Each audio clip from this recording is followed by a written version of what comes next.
Coucou la team, j'espère que vous allez tous bien.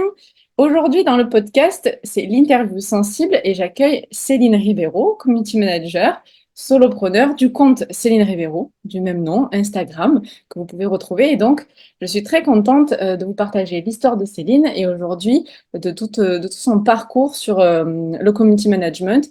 Et on va parler aussi d'hypersensibilité, lier l'hypersensibilité et l'entrepreneuriat, le soloprenariat et donc le business, notamment aussi dans le community management. Je vais poser quelques questions à Céline et tout d'abord, je vais la laisser se présenter et aussi nous raconter comment s'est rencontré Céline et moi. Coucou Sandra, je suis ravie d'être là aujourd'hui avec toi. Ça fait un petit moment qu'on voulait enregistrer ce podcast, donc je suis contente qu'on ait trouvé un petit moment, voilà, avec nos emplois du temps respectifs. Écoute, oui, tu m'as très bien introduit, hein, donc je suis community manager depuis 3 ans en freelance. Et on s'est rencontrés sur Instagram, toi et moi. Et c'est vrai que c'est une anecdote assez sympa parce que c'était le début de mon activité. Donc c'était en 2020. Je venais juste de lancer mon compte Instagram. J'étais en reconversion à l'époque. J'étais pas Ok. encore lancée, ouais, en tant que CM. Et du coup, tu t'étais abonné à mon compte. Et du coup, moi, je m'étais abonnée en retour. Et puis, quelques jours après, tu t'étais désabonné de mon compte. Et à l'époque, j'avais moins de 100 abonnés, je crois, quelque chose comme ça. Et donc, je regardais vraiment mes abonnés. En plus, j'étais en formation pour être CM, pour être community manager. Donc, c'était mon terrain de jeu, en fait. Je parlais pas encore de community management sur mon compte, mais c'était un compte un petit peu terrain de jeu où je testais les stratégies, je voyais comment on pouvait avoir de l'engagement. Et comme tu t'étais désabonné, je t'avais envoyé Oui. je sais pas si c'était un vocal, il me semble que c'était un message vocal pour te demander, mais sans animosité ou quoi que ce soit, Mais oui, oui. pourquoi tu t'étais désabonné. Et je t'avais expliqué que j'étais en train de me reconvertir pour être community manager et que ta réponse, en fait, allait être pertinente pour moi. Et c'est Je comme m'en ça qu'on s'est rappelle. rencontrés. Je m'en rappelle très très bien parce qu'en fait, ça m'avait j'avais eu, comment dire, un mix d'émotions quand j'ai reçu ce message. Je me suis dit, c'était un peu genre, mince, elle m'a vu. Euh, mince, bah, c'est vrai, je sais pas. Attends, je regarde. C'est la première fois que je recevais un message de pourquoi tu me follow. Je fais, oh merde, je suis pistée, je sais pas. Un peu pris pied dans le plat, tu vois. Et main dans le sac, et je dis, bah, je sais pas. Alors je regarde et je fais, ben, alors du coup. Moi, je le rattache beaucoup à l'hypersensibilité aussi. Et c'était déjà le cas avant, c'est toujours le cas. C'est-à-dire qu'à un moment, trop de contenu ou quand j'ai pas le temps, tu vois. Et c'est un peu le principe des réseaux, c'est de nous voler notre temps. Et là, je regarde, donc je vais sur ton compte et je me dis, déjà, quel culot, je me dis, mais waouh, la vie m'écrit, euh, pourquoi tu pars? J'ai dit, waouh, c'est culotté, hein? Parce que moi aussi, à l'époque, j'étais dans une démarche de me dire, bah, tiens, je veux avoir cette expansion sur les réseaux. Et donc, je vois ce message et tout. Et du coup, je vais voir. Et je dis, bah, Céline, je comprends rien. Je sais pas ce que tu fais sur ton compte. En fait, j'avais trouvé ça joli. Il y avait du bleu, des dessins, tout ça. Et puis, je voyais ce potentiel créatif. Du coup, je me suis dit, ah, je vais regarder les jolis trucs. Ça changeait des photos ou voilà, il n'y avait pas les vidéos à l'époque en plus, Ouais, il même n'y pas avait pas les autant. réels, ouais. Et je dis, bah, je t'ai répondu très honnêtement. Et pareil, je dis, écoute, ne le prends pas mal, je veux pas te heurter. Je suis très cash, je dis, mais je comprends pas ce que tu fais. Du coup, je Tu sais sais pas que mal, je te cette suis, quoi. anecdote, j'aime beaucoup cette anecdote et je la raconte souvent parce que tu m'as dit quelque chose qui m'a fait un déclic. Et tu m'as dit, déjà, je comprends rien. Donc, je me suis dit, OK, donc là, en fait, je veux être CM, mais on comprend pas. Donc, il y a un problème. Donc, je me suis remise en question. Et puis, tu m'as dit, sois ta propre CM avant d'être CM. Et tu sais que ça, je te la pique, hein, cette phrase, hein. Je Je l'ai sais que ressortie. on en avait déjà parlé. Et je me suis dit, mais elle a raison.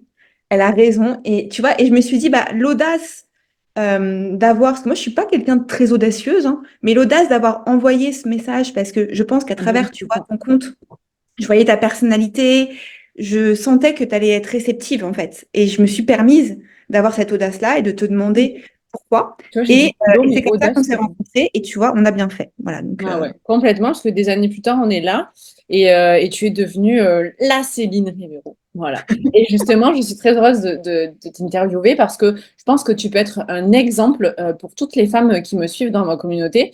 Et dans le podcast, là, j'ai franchi la barre des 12 000 écoutes depuis qu'il existe. Et du coup, tu es l'incarnation pour moi de la personne qui est devenue elle. Et justement, autant dans le perso que dans le pro, et ça se reflète dans ton pro, et c'est ce que j'ai envie de transmettre aujourd'hui, et notamment parce que tu as mis au cœur de ta communication ta sensibilité, ta personnalité, et je crois que une fois qu'on a compris ça, on a tout compris. Et c'est vrai que c'est ce que j'avais essayé de te dire dans ce petit message. Et aussi que, ben voilà, un peu aussi se charité bien ordonnée commence par soi-même. C'est-à-dire que comment tu pourrais donner un bon service à un client alors qu'en fait, tu n'arrivais peut-être déjà pas à te vendre ou à te promouvoir ou faire ta propre communication. En disant, ben, je t'avais dit. Et je m'étais dit, mon Dieu, j'espère que je vais pas être heurtante. Et voilà, moi j'ai dit culot, mais c'est vrai que tu as été audacieuse. Et voilà, j'avais essayé d'être authentique à ce moment-là quand je t'avais dit ça. Et depuis, écoute, tu as l'élève a dépassé le maître. C'est vraiment, tu as plus que cartonné. Et je voudrais savoir, donc c'est l'objet de ma question, avant de rayonner dans le business comme tu fais aujourd'hui, je suis partisane en fait du fait que il faut se trouver soi, c'est-à-dire voilà, quelles sont mes valeurs, est-ce que j'ai une bonne estime de moi-même, est-ce que je suis aujourd'hui en paix ben, avec mon passé, ben, mon hypersensibilité peut-être, ma personnalité, et au lieu de se dire non non mais il faut pas que ce soit que je suis sensible, il faut pas que je vais faire comme toutes les autres CM ou voilà. Est-ce que tu es plutôt d'accord avec moi de ce fait et comment ça s'est reflété dans ton parcours de d'abord peut-être devenir toi pour avant pouvoir aider les autres, travailler avec les autres et être ce reflet dans ta propre com. Ouais, je pense que tout ce que tu dis là, ça me parle. Et après, pour être totalement transparente, je me suis trouvée en entreprenant. C'est-à-dire que, évidemment, quand j'ai commencé, je savais que c'était quelque chose qui m'attirait, mais on ne sait pas par où commencer, tu vois. C'est compliqué de se dire, souvent, bah, on est en reconversion, ou alors c'est un side business, et en fait, on change aussi de statut, c'est-à-dire qu'on passe de salarié potentiellement à freelance, solopreneur, et c'est compliqué de savoir tu vois, ce qui va nous arriver. Et effectivement, il y a les bonnes questions à se poser. Voilà, tu parles des valeurs, aussi des personnes avec qui on a envie de travailler. Ça, c'est Mhm. très important. Et après, c'est tout le fait de passer à l'action. Je sais que souvent, soit on a envie, mais on ne le fait pas parce qu'on pense qu'on n'a pas la capacité, parce que on pense qu'on n'a pas le temps. Et en fait, c'est en se mettant en mouvement en action aussi qu'on apprend à être soi. Tu vois ce que je veux dire? Mais il y a effectivement tout un travail introspectif et moi j'ai été accompagnée, j'ai fait un bilan de compétences qui a été, j'en parle régulièrement, qui a été révélateur pour moi. Et donc là, ce que tu dis, ça m'a aidé sur cette partie-là, à me rendre compte en fait des forces que j'avais, à me rendre compte que en fait j'avais des capacités qui pour moi étaient juste en fait, bah, je me rendais pas compte. Tu vois, Ouais, quand un peu c'est naturel, quoi. tu te rends pas compte. Mm. Le fait d'avoir quelqu'un d'extérieur, de totalement objectif, qui est pas un proche, qui est pas, tu vois, quelqu'un de la famille, qui est un professionnel en fait de la reconversion ou en tout cas un accompagnant, tu vois, bah ça m'a fait prendre conscience de que en fait j'étais comme ça et que tout le monde n'était pas comme ça. Et donc ça rejoint ce que tu disais sur le fait de savoir qui on est. Ouais. Et puis l'unicité, la singularité, finalement, on croit souvent qu'on n'a rien de plus que les autres. Alors c'est dommage, hein, on se dénigre, on manque d'estime et ou de confiance en soi. Et alors qu'en fait, ben, on a tous à apporter quelque chose à apporter dans ce monde, quoi. Et souvent, tu as raison, il faut l'entendre de quelqu'un d'autre et ça change tout. Ça change tout. Et après, y croire soi-même quand même. Oui. Et aujourd'hui, donc on pourrait dire que voilà, tu t'es trouvé. Et donc, en effet, soit on me demande, ouais, pourquoi tu fais pas du coaching business purement, quoi. C'est-à-dire, tu sais, cette fameuse phrase en ce moment, je t'aide à atteindre les 100K par mois ou je sais pas quoi. Bon, moi, déjà, je peux pas parce que je trouve que c'est possible, hein, je suis partisane de tout est possible. Mais j'aime pas faire miroiter des trucs aux gens où il va falloir un énorme travail, puis d'abord, surtout un travail sur eux-mêmes. Et, pourquoi je te dis ça? Donc, je ne suis pas coach business, je suis coach perso parce que j'estime qu'il faut d'abord quand même bien se connaître, bien, euh, voilà, c'est la palette de tous nos talents. Et c'est vrai que tu vois, tu disais, c'est en se mettant en mouvement. Donc, ça, c'est clair qu'il faut à un moment se lancer. C'est comme ça que les enfants apprennent à marcher. C'est pas juste en restant debout. C'est ils font le premier pas, bam, ils tombent et éventuellement ils se relèvent. Mais c'est en fait ce mouvement, en fait, il te permet de passer entre la peur. Je sais pas si tu captes, mais souvent tu disais on sait pas par où commencer et tout, parce que l'émotion qu'on ressent, qui est assez prédominante, souvent c'est la peur, mais c'est normal. Peur de l'inconnu, peur de pas être assez, peur de voilà, pas y arriver, peur d'échouer. Bon, des fois peur de réussir, ça c'est un peu plus rare, mais et donc on bascule de l'autre côté de la peur et alors là, c'est le paradis. Et toi, c'est l'entrepreneuriat qui t'a permis de le faire. Et je sais que c'est aussi pas forcément le modèle de tout le monde, ça je voudrais quand même le préciser.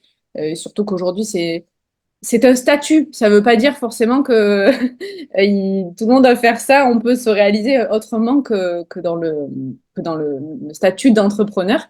Mais en tout cas, comme tu disais, se lancer, ça vient, pour moi, c'est un complément, se réussir dans le business, de s'introspecter. Voilà. Et c'est sûr que c'est entremêlé parce que bah, tu t'introspectes aussi dans le taf et que ça vient te chercher sur pas mal de choses. Mais voilà, c'est vrai que je suis coach pour l'âme, parce que je pense qu'il faut d'abord un peu guérir de soi pour percer. Et aujourd'hui, je vois que j'ai vu donc, bah, du coup, depuis des années, ta propre communication évoluer, au-delà du travail que tu peux exécuter pour les autres. Et aujourd'hui, tu n'as jamais été aussi authentique et toi-même dans ton business ouais, qu'aujourd'hui. Est-ce que tu pourrais m'expliquer un petit peu ben, qu'est-ce qui fait que peut-être comment tu choisis tes clients aussi, comment tu t'es mise au cœur de ton travail et de plus en plus authentique. Et d'ailleurs aussi, comment, au départ, c'était compliqué de parler de toi, de te montrer. Et Oui. qu'est-ce que tu as fait qui a fait qu'aujourd'hui, bah, je précise, aujourd'hui, tu te filmes sur tes petites vidéos où tu fais du fast cam et tout ça, et alors que bah, à la base, c'est pas naturel. Hein. Ouais, ouais. Non, ça, c'est vrai qu'il y a cette partie-là, j'en parle pas souvent parce que, en fait, moi, j'ai toujours aimé les réseaux sociaux d'un niveau perso, mais je n'osais pas me montrer. C'est-à-dire que je coupais ma tête, tu vois. Vous voyez, même j'avais un blog à l'époque des Oui. blogs, tu vois, je coupais ma tête. On voyait Et tes mains faire quelque chose, écrire ou voilà, c'est ça. Et c'était pas par choix, c'est que je n'osais pas. Donc pour moi, ouais, il y a une grosse différence entre quand on décide de ne pas se montrer pour X raisons ou quand on n'ose pas. Et quand j'ai décidé de me reconvertir et de me lancer en tant que CM freelance, je me suis dit, mes clients ont besoin de savoir qui je suis. Et si tu veux, j'avais cette envie de me dire, OK, si les gens veulent travailler avec moi, ils savent déjà que c'est moi à travers ma communication. Et ça, il fallait que ça se ressente. J'avais une envie profonde de ne pas travailler avec des personnes avec qui il n'y a pas de feeling parce que j'ai été dans le salariat pendant 14 ans et j'ai pas choisi mes managers, j'ai pas choisi certains collègues et pour moi c'était très compliqué de passer la majorité de mon temps parce on passe plus de temps à travailler, enfin en tout cas dans le salariat, voilà, que avec ses proches et donc en fait de voir des gens avec qui en fait j'avais aucune de subir, en fait, ouais. Ouais, voilà. Et je me suis dit, non, là aussi, au-delà du fait de faire un métier qui a du sens pour moi, qui m'épanouit, il faut aussi que je collabore avec des personnes avec qui ça se passe bien, parce que pour moi, l'humain, c'est hyper important. Et je me suis dit, bah, si je veux que ça se passe bien, il faut que ma personnalité se ressentent pour qu'ils ressentent la même chose. Et, euh, et c'est comme ça, en fait, où je me suis dit, là, je veux plus revivre ça, je veux plus être avec des gens comme ça, avec qui ça se passe mal.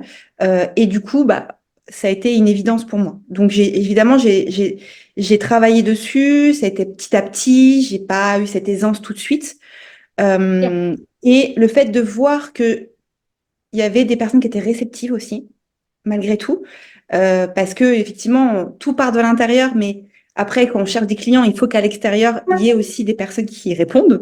Et quand j'ai vu que les gens étaient réceptifs, et quand je te dis réceptif, c'est pas forcément tout de suite avoir eu des clients du premier coup, mais c'est des personnes qui répondent à mes stories. Dès que je me montre, des personnes dès que je partage quelque chose de perso, on parle d'authenticité, bah, les personnes vont se sentir en fait, ah bah, je vis la même chose.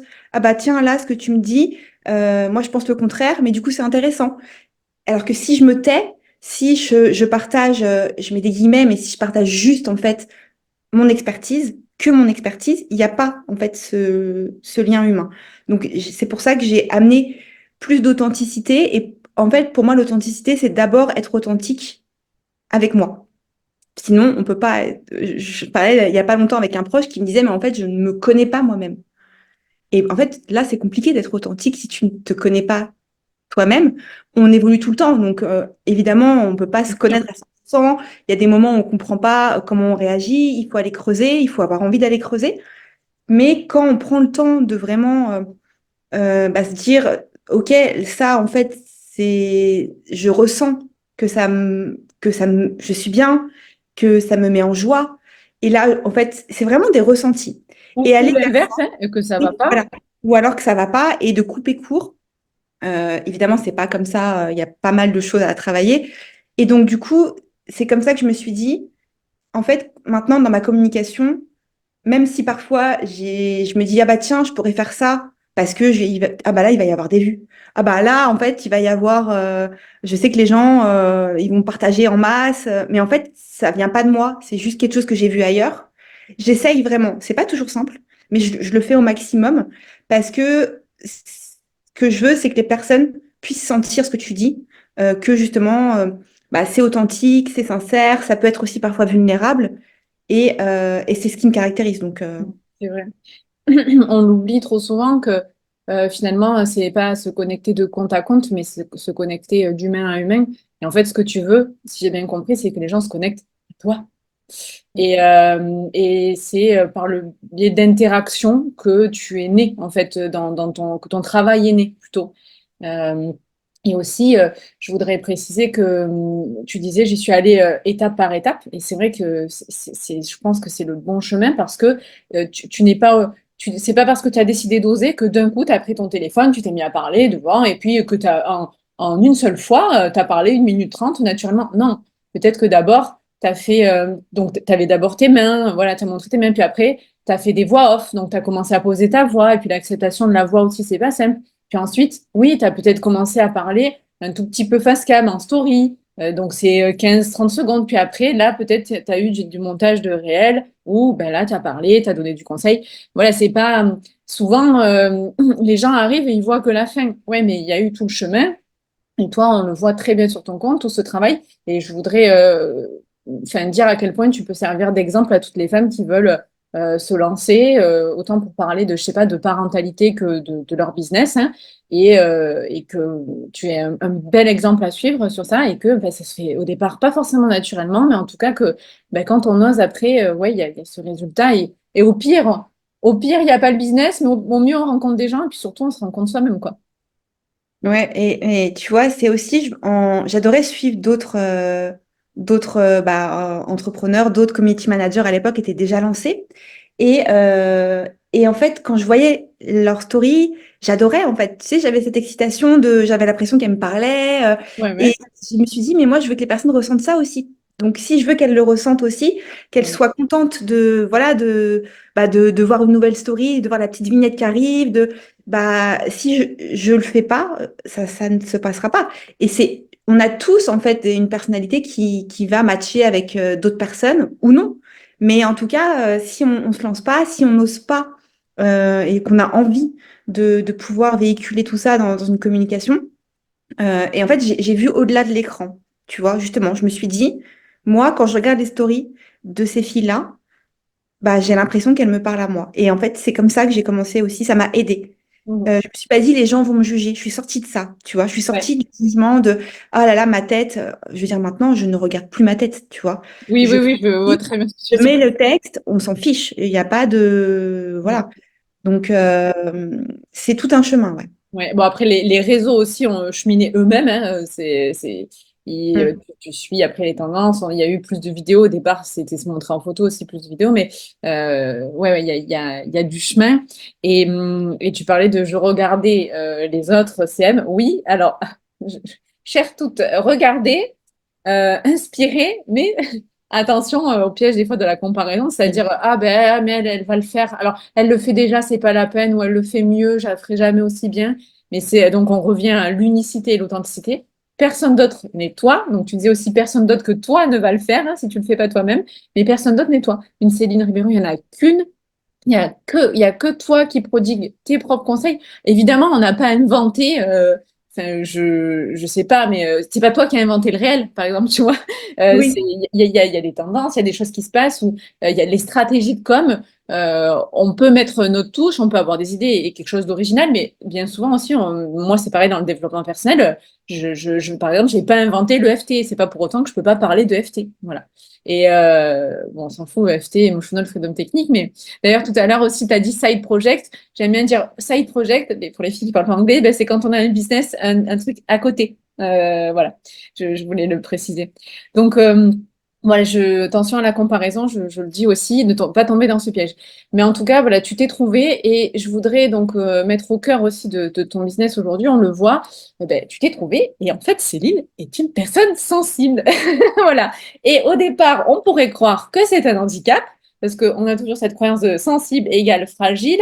Et si je suis sensible, bah aussi d'ailleurs, je vais pas forcément hyper bien accueillir les retours qu'on va faire de moi. Donc, et en fait, sensible, c'est peut-être, ben, je parle doucement, je sais pas, je prends mon temps. Dans l'hypersensibilité, c'est-à-dire que tu vas avoir du son doux, il y a plein de façons de communiquer, et en l'occurrence, toi, ta communication, elle est hypersensible, c'est-à-dire que bah, il y a beaucoup cette écoute, cette empathie, il y a cette transmission voilà, de bien faire aussi avec des belles valeurs. Parce que clairement, ce n'est pas le cas de toutes les communications, hein, faut se le dire. Et voilà, je pense cette communication, elle est le reflet de toi-même. Qu'est-ce qu'on pourrait dire d'autre? Voilà, elle est en douceur, elle est plutôt introvertie. Clairement, tu vois, moi, je suis hypersensible, mais plutôt extravertie. Alors, je suis ambivertie parce que des fois, j'ai des besoins de vraiment de tout couper, de me ressourcer, mais je suis plutôt extravertie. Voilà, plutôt, moi, ça n'a jamais été un problème pour moi de mettre en avant. Bon, attends, j'ai tremblé au début, mais je parle toute seule, je parle fort, voilà, un peu ce côté hyper latin, mais plus.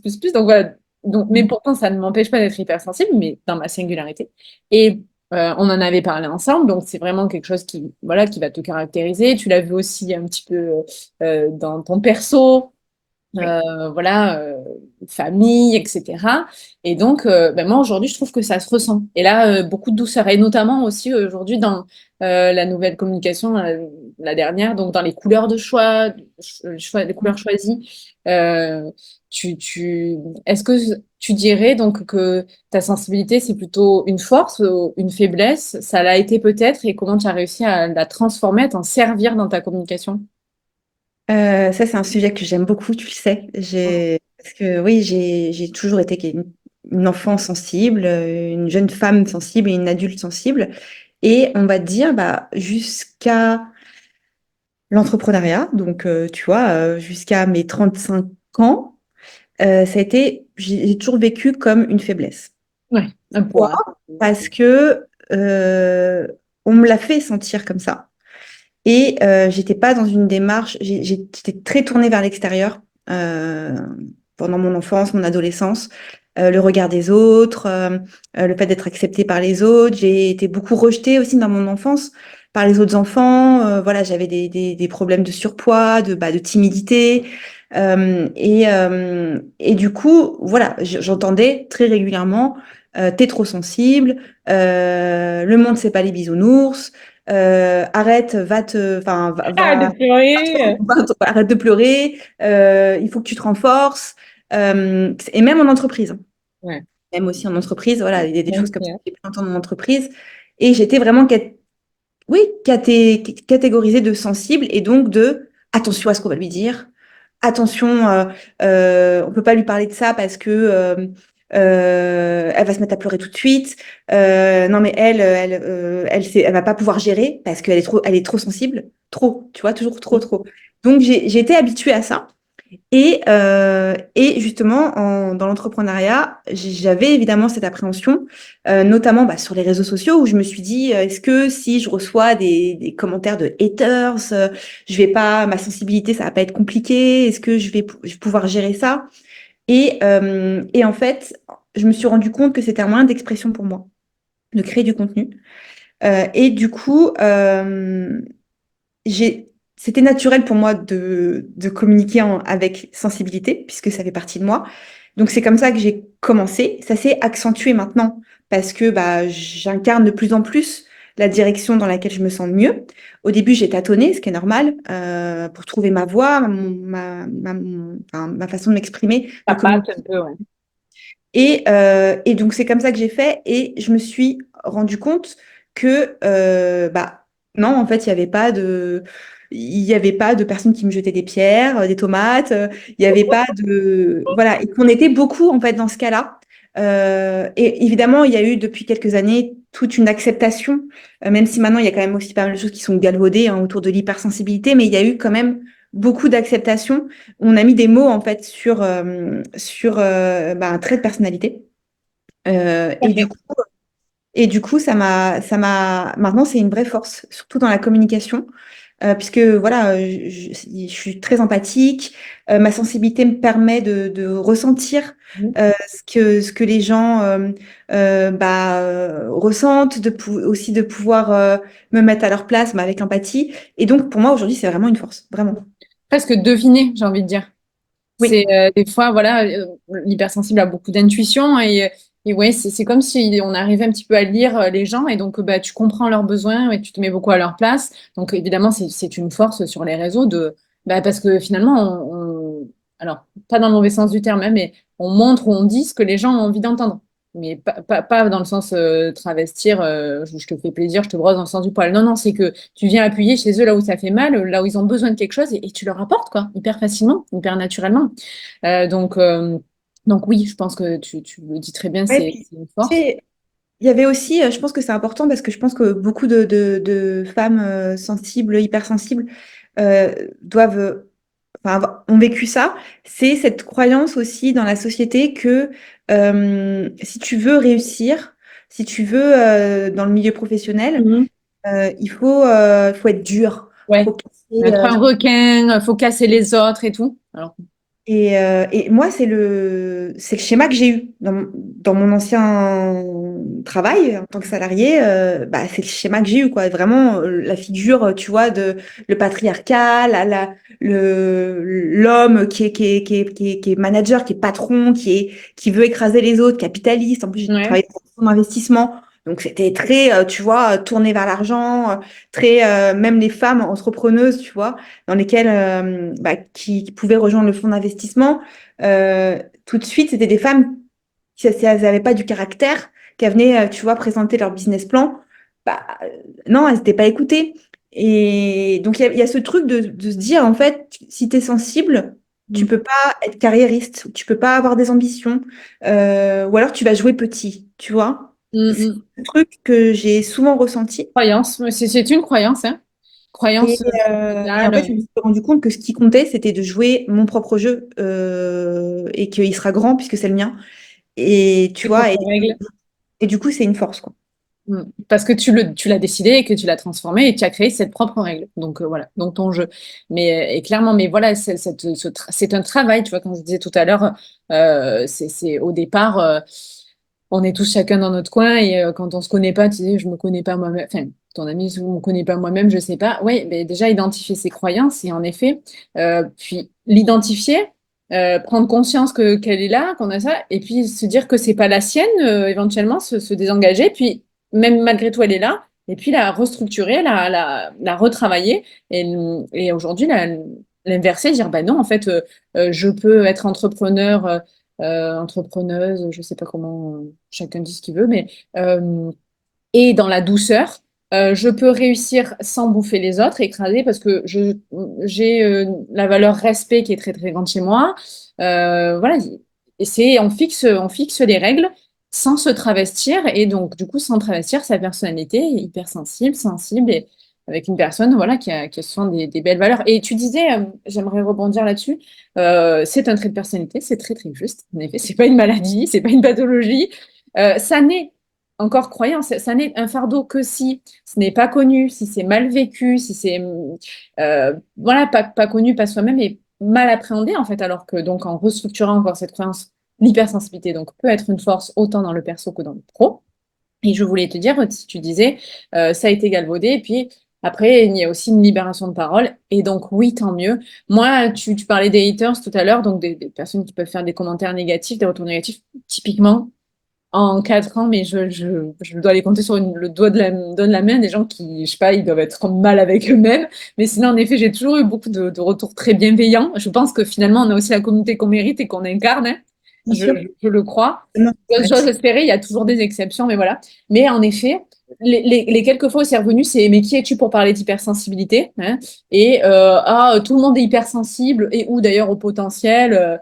Et donc sous-entendu que maintenant tout le monde c'est tout à tort et à travers tire la rigole hypersensibilité vous nous saoulez quoi. Et en fait, ben non, je pense que comme tu l'as dit aussi, on en parle plus, il y a plus de visibilité, ben, parce qu'il y a aussi plus de communication, voilà, il y a plus de réseaux. Puis aussi, il y a un algorithme hein, qui fait qu'on nous renvoie ben, un petit peu, finalement, l'algorithme, il lit un peu en nous, il lit un peu ce qu'on fait, donc il nous renvoie, il vient nous chercher des fois sur les trucs.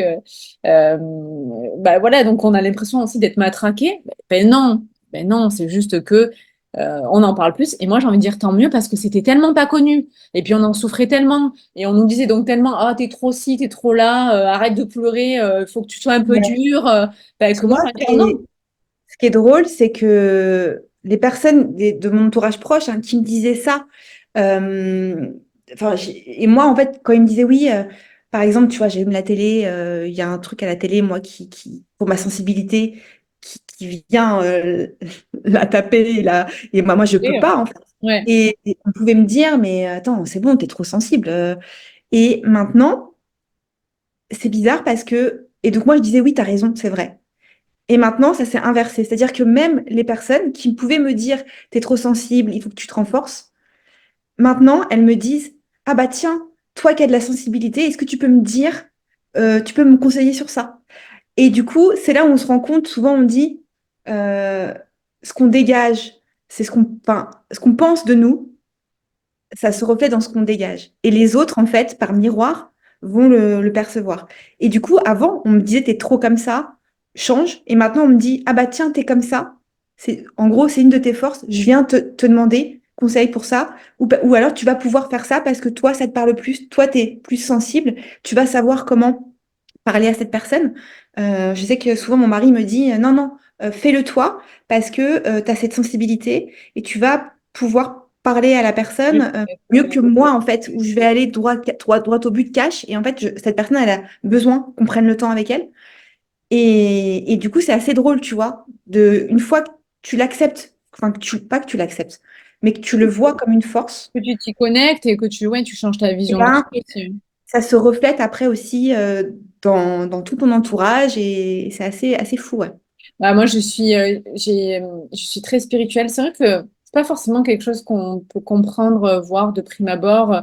Euh, c'est vrai que je parle dans les réseaux, mais quoi, quand même dans ma vie peut-être aussi. Mais je crois beaucoup aux fréquences vibratoires, à la connexion à soi, à l'univers. Donc, je pense qu'à un moment, quand il y a cet alignement, bah, tu vois, quand on parle de l'alignement des planètes, bah, c'est un petit peu ça. Et donc, bah, évidemment, si tu élèves tes fréquences, si tu es plus connecté à toi-même, bah, je pense que tu Et vibres mal. différemment. Voilà, tu émanes. Et donc, forcément, les gens, ils le ressentent. Ils disent, waouh, cette personne, elle est vraiment alignée. Et limite, tu pues la confiance hein, et l'amour de toi. Alors, c'est pas forcément vrai à 100% ou tous les jours, c'est très fluctuant, mais bon, il y a une part de vrai et on se sent beaucoup plus bah, sereine, légère, apaisée, alignée.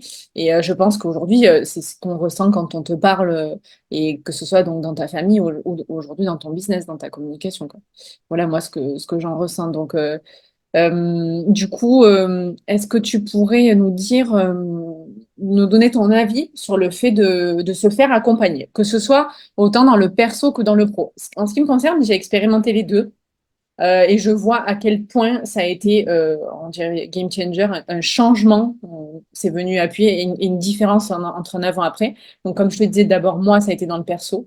Et ensuite dans le pro, donc avec ma coach aussi que tu connais, Aude, si tu passes par là, Aude. Du coup. Et puis, voilà, moi, j'aimerais avoir ton avis là-dessus. Est-ce que tu as pu expérimenter ça? Donc, tu parlais tout à l'heure du bilan de compétences. Est-ce qu'il y a eu autre chose?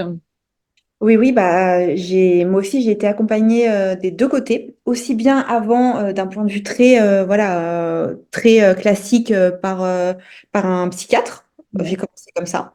Et ensuite, j'ai eu une coach de vie qui m'a accompagnée donc au niveau perso.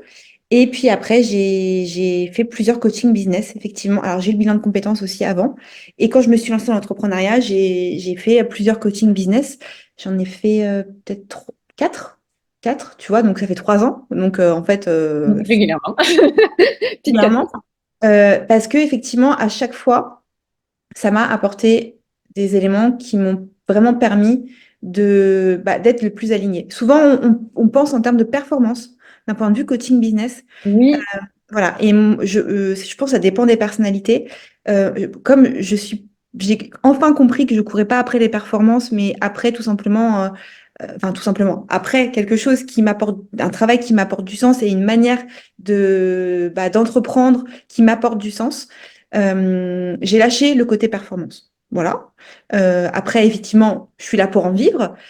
Donc, il y a aussi un minimum de performance. Mais ça, en fait, pour moi, et ça, c'est moi et mon expérience de 3 ans qui va grandir encore, à partir du moment où j'ai cet alignement, où j'ai ce ressenti, bah, la performance, ça suit. Et ça, c'est comme ça que je l'ai expérimenté.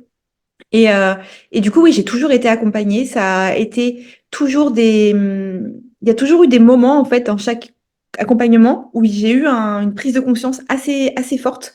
Donc, j'ai fait des accompagnements qui ont duré 2 mois, parfois 6 mois, parfois un an même. J'ai été accompagnée pendant un an aussi. Et il y a toujours eu, en fait, je me suis jamais dit, en fait, à chaque fois que je vais à une séance, ça va changer ma vie. ouais, bien sûr. Il y a des personnes qui ont des attentes comme ça. Non, Ouais. non, pas du tout. Mais par contre, il y a eu des avant-après, c'est-à-dire qu'avant l'accompagnement, après l'accompagnement, pendant aussi, il y a eu des prises de conscience. Et parfois, il y a eu une seule prise de conscience, mais qui change toute ta perception de mes blessures, de ce que j'ai pu, de ce que en fait je pensais vouloir, qui en fait, bah, je ne voulais pas vraiment, mais je Mm. pensais que c'était ce qu'il fallait, juste parce que c'est ce qu'il fallait, mais en fait, j'en ai pas envie. Tu vois? Et ça, c'est des trucs, mais tu te dis, mais pourquoi en fait on s'obstine parfois à aller dans des directions qui ne nous correspondent pas. Mm. Et les coachings, du coup, les accompagnements m'ont permis d'aller Ouais, toujours. ça vient mettre en... Évidemment, il y a eu des moments où, tu vois, j'ai changé pas mal de choses dans mes prestations. Il y a des moments où je me pose plein de questions. Mais moi, j'aime beaucoup ces moments-là maintenant, tu vois. Avant, je pouvais paniquer en mode, oh là là, mon Dieu, mais c'est le bordel dans ma tête. J'adore maintenant. Parce que je sais que je vais prendre du temps. Je vais être moins dans le faire. Parce qu'en fait, le faire n'a plus de sens. Il a plus de sens parce que c'est le bordel dans ma tête. Donc, il faut que je réajuste dans ma tête, tu vois. Et j'adore, moi, prendre ces temps-là. Et quand tout roule, en fait, bah, je suis dans le faire parce que ça roule dans ma tête. Et, Mhm. et voilà, et c'est en mouvement tout le temps. Ça Non, mais change. c'est clair. Ça me fait Ouais. penser un petit peu à un électrocardiogramme. Puis même, je pense que je le dis souvent, mais tout est cyclique, hein, puis la nature est cyclique. Donc voilà, des fois, il y a des pages qui se ferment, d'autres qui s'ouvrent. Et sur l'électro, bah, ça monte, ça descend. Puis des fois, là, bon, pas sur l'électrocardiogramme, mais tu as un petit plateau. Bah, c'est OK sur ce petit plateau où tu réajustes et puis ça repart. Et en fait, ben, ce n'est rien d'autre, ce n'est ni plus ni moins que la vie, hein. C'est-à-dire, ça bouge tout le temps, c'est en mouvement. Le mouvement, c'est la vie, quoi. Donc, et c'est pas mal.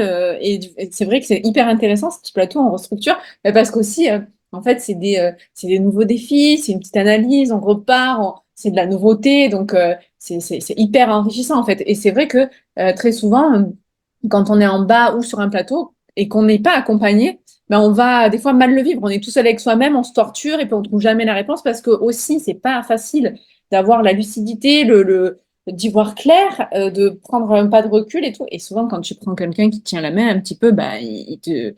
Alors, sans te dire, eh, mais c'est ça, juste, tu sais, il oriente un peu la lumière pour que tu dises, eh oh, il y a un truc par là. Et tu as tout à fait raison.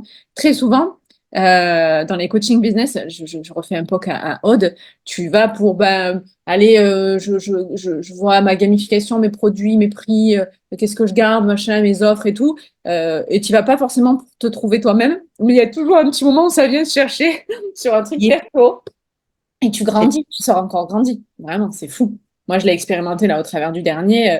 L'accompagnement avec Aude, c'est un an. J'en sors encore grandi. Voilà. C'était, tu apprends de fou. Vraiment, c'est dingue. Donc, merci pour ça. Et puis, je voulais te dire aussi, euh, donc, parce que toi, l'hypersensibilité, c'est venu te chercher d'abord en perso, parce que je me rappelle, tu m'avais parlé à la maison, hein. Et souvent, ben, les autres sont le miroir et on se dit, hey, mais en fait, c'est un peu moi. Donc, moi, ça aujourd'hui, je le vois avec mon fiston. Voilà, Mm. Je vois déjà que ben, en étant hypersensible, est-ce que je me pose la question, est-ce que je suis en train de le faire devenir hypersensible? Est-ce qu'il l'est déjà ou pas? Et les enfants, bah, les enfants sont un coaching en eux-mêmes, hein. C'est extraordinaire, je vous le dis. Tu m'étonnes. J'en apprends tous les jours. Voilà. Et donc, tu parlais aussi de l'évolution sur les années. Et oui, et là, tu as appris certaines choses et puis ça va continuer encore parce que, mais voilà, je disais, c'est le mouvement, ça s'arrête jamais, mais c'est toujours intéressant. Et aujourd'hui, du coup, tu es arrivé à une étape où carrément, voilà, je voulais vous le dire, je ne sais pas si tu es encore déjà au courant, mais Céline, elle a sorti son podcast. Et j'adore parce que j'ai suivi donc le petit choix de ta vignette et tout, c'est trop mignon. Et donc, ton podcast qui a pour titre, et ça m'a fait, c'était tellement évocateur pour moi. Et tu as vu quand je t'ai dit entrer, très devenir, il n'y a qu'un pas, parce que moi, c'est donc je deviens moi, devenir, incarner. Et finalement, je trouve qu'on est très proche là-dessus.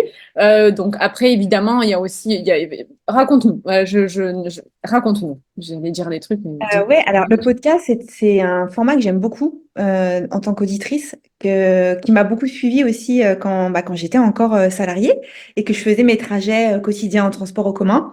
J'écoutais énormément de podcasts et donc ça a été un format qui m'a beaucoup accompagnée. Pour moi, c'est de la création de contenu, c'est pas un réseau social, mais ça reste de la création de contenu. Et ça m'a énormément euh, boostée, inspirée et ça m'a montré que c'était possible. Et après, quand je me suis lancée dans l'entrepreneuriat, évidemment, j'ai écouté des podcasts sur l'entrepreneuriat.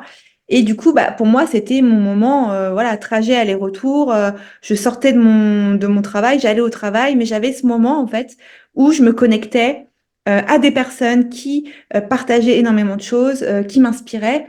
Et pour moi, c'est un format très intime. Parce qu'effectivement, bah, il s'imbrique, en fait, dans le quotidien. C'est pas comme les réseaux sociaux où, en fait, c'est pas forcément intentionnel. C'est-à-dire que enfin, tu vas scroller, scroller, scroller, et à un moment donné, l'intention, elle est Oui, plus là. ça Après, vient ça à toi et bon. aussi, mais voilà. Alors que là, le podcast, tu dis, OK, bah là, peut-être que j'ai 1 heure de vol, hop, je vais mettre un podcast et je vais écouter, je vais fermer les yeux. J'ai des courses à faire toute seule, j'ai pas les enfants, je vais mettre mon petit podcast, je vais faire les courses en même temps. Et en fait, ça s'imbrique dans le quotidien et c'est hyper intime. Et ça fait longtemps que je m'étais dit, j'ai envie d'en lancer un. Mais tu sais, et ça, je pense que ça va te parler, il y a aussi ce truc de non, mais attends, tu t'es sur Instagram. Ok, tu te dis, je vais me lancer sur YouTube. Mais en fait, je vais lancer un podcast. Mais en fait, pourquoi tu le fais? Et est-ce que tu vas monétiser derrière? Tu sais, il y a toujours ce truc de, ok, tu fais, mais il faut faire avec un objectif, évidemment. Et souvent, quand on est entrepreneur, un objectif, à un moment donné, c'est aussi de pouvoir être visible, de monétiser. Et en fait, moi, ça me parlait pas. Tu vois, j'ai dit, mais en fait, non, enfin, Parce que là, je suis en train de t'écouter, je me dis, merde, ça me parle pas du tout. Je fais pas du tout mon podcast pour ça, mais bon, oui. ça ne me parle pas. Je connais vraiment pas. J'ai juste envie de m'exprimer, que ça soit Ouais. un autre, tu Une vois, bulle à support, moi. et que ces personnes qui m'écoutent, bah, en fait, je m'imbrique dans leur quotidien et que ça leur passe du bien, qu'elles apprennent quelque chose et que très souvent, que ça les déculpabilise, tu vois. C'était ça, en fait, que je me disais. Et du coup, j'avais aussi la croyance qu'il fallait absolument que je fasse un podcast sur bah, le marketing digital. Euh, Ouais, comment bah, utiliser les tendances, comment avoir plus de vues, quel hashtag ouais. Et utiliser. peut-être t'enfermer encore un peu plus. Ouais. Et en fait, je me suis dit non, je vais faire ça, je vais faire ça comme un robot. Il va pas y avoir d'âme dans le truc. Et puis bah donc ça a mûri pendant à peu près. Tu vois, quand j'ai fait mon bilan de compétences, dans mon projet de vie, j'avais marqué lancer un podcast. Donc tu vois, ça fait un petit moment que j'y pense. Mm. Et puis bah, en échangeant avec Chloé, donc Quincy, ça a été la cerise sur le gâteau et elle m'a dit mais vas-y c'est bon. Elle a procrastiné aussi, Chloé, pour la connaître. Je te jure, j'ai dit allez c'est bon. Et puis, bah, ça s'est enchaîné. Le titre est venu. Enfin, voilà. Naturellement, ouais. Donc, voilà, le podcast s'appelle Être en ligne. Donc, être du verbe, voilà, l'être humain. Voilà. Et du coup, ça sonne plutôt bien le jeu de mots avec le fait d'être en ligne pour bah, la visibilité, mais en même temps être soi-même aussi. Exactement. Donc, c'est pour ça que je crois qu'avec ce podcast, tu as atteint le paroxysme de l'authenticité, du être soi, du voilà, devenir soi et avec cette authenticité voilà, qui nous incarne, unicité. Et puis aussi de dire, voilà, on a toujours quelque chose à dire parce qu'on est tous uniques et voilà, la place pour chacun. Et moi, je suis complètement d'accord avec toi. C'est une bulle d'intimité, c'est une bulle de partage où tu ne forces personne à venir. Je veux dire, si les gens ils veulent venir t'écouter, ils t'écoutent, quoi. Et puis, il y a aussi comme tu disais, euh, au lieu d'être réceptif, là, je fais le choix conscient d'aller cliquer. C'est le petit rendez-vous avec la personne que tu as envie d'écouter. Et je crois que c'est vraiment ce qui se passe ici, moi, dans ma communauté qui m'écoute et qui est fidèle à mon podcast. Et puis, tu vois, pour le coup, c'est complètement, je te disais tout à l'heure, 12 000 écoutes. Mais alors, je suis pas, ou je vais peut-être être un peu plus, je suis pas derrière mes chiffres comme ça, à dire, oh, t'as celui-là le moins de plus marché que ça, j'ai parlé de ça. Des fois, j'allume le micro et je parle, j'ai envie de dire un truc. Des fois, j'ai fait des recherches sur un sujet, j'ai des notes. Des fois, j'ai pas de notes, on est en freestyle complet. Et je crois que Chloé, même d'ailleurs, était passée par ça. Elle en avait beaucoup structuré. Et limite, au début, ben, quand tu te lances, c'est rassurant. Tu es un petit peu même des fois dans la lecture. Tu sais que t'as pas envie de bégayer, t'as pas envie d'avoir des d'hésitation, de pas monter 3 heures aussi ton podcast ou sous-traiter. Mais moi, je le fais. Et d'ailleurs, je prends toujours autant de plaisir parce que c'est certainement un des formats sur lequel je retravaille le moins. Et il y a le plus de nature peinture, d'authenticité. Et c'est drôle, mais pour la parenthèse, avant qu'on commence cet épisode-là, c'est ce qu'on s'est dit, c'est ce que je t'ai dit. C'est écoute, chez moi, on boit, on tousse, on se mouche. D'ailleurs, quand j'envoie une petite newsletter pour dire, hey, le podcast sort, j'ai préparé les mouchoirs. On est vraiment comme à la maison. Donc, bah, moi, c'est ce que je ressens aussi en écoutant le tien. Et je pense que voilà, félicitations, tu as bien fait de prendre ta place à cet endroit. Et j'espère que tu apporteras autant de bien que ce que tu fais déjà ailleurs et que les gens aussi te rapporteront ce bien-là. Parce que bah, ça fait toujours plaisir. Tu as un petit message, hey, je viens de t'écouter, c'était super. Voilà, et puis aussi, c'est bête à dire, mais quand tu sais que le temps est la ressource la plus précieuse, quand les gens, ils ont pris 10, 20, 30 minutes pour t'écouter dans leur quotidien, ben, je crois que c'est ce qui fait le plus chaud au cœur dans ce qu'on partage aujourd'hui. Vraiment. D'accord. On va certainement conclure sur ça. Tu vas me dire si tu es d'accord. Tout à l'heure, tu disais finalement, dans les réseaux sociaux, j'ai trouvé ce moyen de m'accomplir et de créer. Ben, parce que l'hypersensible, c'est vrai. Souvent, on le sait pas, on s'en rend pas compte, on dit non, mais moi, je sais pas faire. Mais en fait, il a ce fond de créativité et de besoin de s'exprimer. Et finalement, comme on peut faire de la poterie, des gommettes, de l'aquarelle. Oh, j'ai vu que tu t'étais mise à la poterie. J'adore. Moi, j'ai trop envie de tester. Et ben, en fait, finalement, pour celles qui ont envie d'essayer et d'oser, comme on disait tout à l'heure, ben, finalement, la création de jolies photos, de petites vidéos, de petits montages, eh ben, c'est aussi un moyen de s'exprimer. Et que ce soit que tu aies envie de parler des recettes que tu fais dans ta cuisine, de tes enfants, là où des sorties que tu fais, de ton travail, des massages, si tu crées, voilà, si tu as créé un produit, des services, quoi que tu fasses, même je sais que j'adore suivre des hôtesses de l'air qui racontent, elles font rien de plus dire bah, on est là, on vole là, on s'est posé là, on a mangé ça à midi. Enfin, voilà, c'est bêta, mais Ouais, donc mais voilà, moi, j'ai je envie pense de que dire ça aux c'est. femmes, d'oser et oser être elle-même, oser être hypersensible et de créer. Je suis d'accord avec toi par rapport à la créativité, tout ça. Et il y a aussi, j'aime bien dire, notamment sur les réseaux sociaux, qu'on est là pour véhiculer le beau. Tu vois, alors le beau, c'est très enfin, Mmh, subjectif, c'est propre à chacun, mais je pense qu'en tant que personne sensible, hypersensible, on a chacune notre vision du beau, qu'elle est importante pour nous. Qu'est-ce qui nous. Bah, qu'est-ce qu'on trouve beau? Alors, quand je dis la beauté, c'est pas la beauté superficielle, dans le tout sens, à c'est fait. vraiment la beauté à l'état brut de la vie, La des nature. gestes, des moments simples de la vie.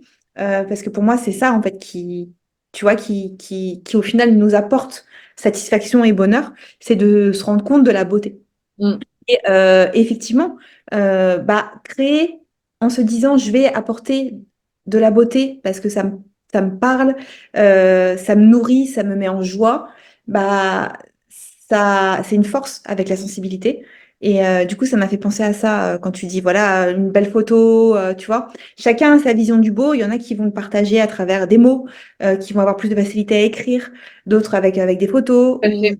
voilà. Et ça, c'est à nous de mettre le doigt dessus et de ne pas se brider, tu vois, et de bah, faire briller notre sensibilité, quoi. Ouais, d'oser. Et on va conclure là-dessus et on va, tu vas voir, la boucle est bouclée. Ça me fait, tout ce que tu dis, ça me fait penser à un mot, la langue des oiseaux, l'essentiel. Finalement, dans essentiel, il y a essence, le carburant qui te fait avancer. Il y a le sens et tout ça en fait fait sens dans ce qu'on transmet et dans ce qu'on est. Faut que ça fasse sens. Et ciel, finalement essentiel et cette connexion en fait au divin et tout ça. Et voilà, je trouve ça très beau dans l'essentiel et aussi cette pureté, c'est-à-dire c'est tout ce qui compte. Et finalement, en fait, j'ai envie de conclure en disant que tu disais véhiculer le beau. Et ben, ce petit compte que j'ai suivi qui avait moins de 100 abonnés il y a 4 ans, je m'étais abonnée juste parce que finalement, au départ, c'était joli, c'était beau. Je voyais des jolis dessins et je voyais cette créativité. Oh, j'ai encore les hormones, j'ai une petite larme. C'était beau, voilà. Alors aujourd'hui, tu l'as plus que transformé et c'est toujours beau dans le sens, voilà, cette beauté, pureté de personne. Mais voilà, donc voilà, merci Céline, continue à faire du beau et à être Ça me toi-même. fait pleurer. Ah, mais vraiment, c'est continue. Parce que c'est important. Le monde, il a besoin de jolies personnes et ben, il a aussi besoin de jolis comptes Instagram avec mais jolies personnes derrière. Donc, merci Merci. pour ce que tu fais.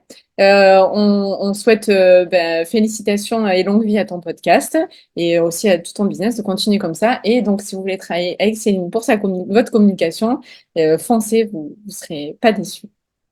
Merci. Merci beaucoup, Sandra, de m'avoir laissé la parole. Merci De... à toi et on espère inspirer beaucoup de femmes, j'espère. Merci Céline, à bientôt. Allez.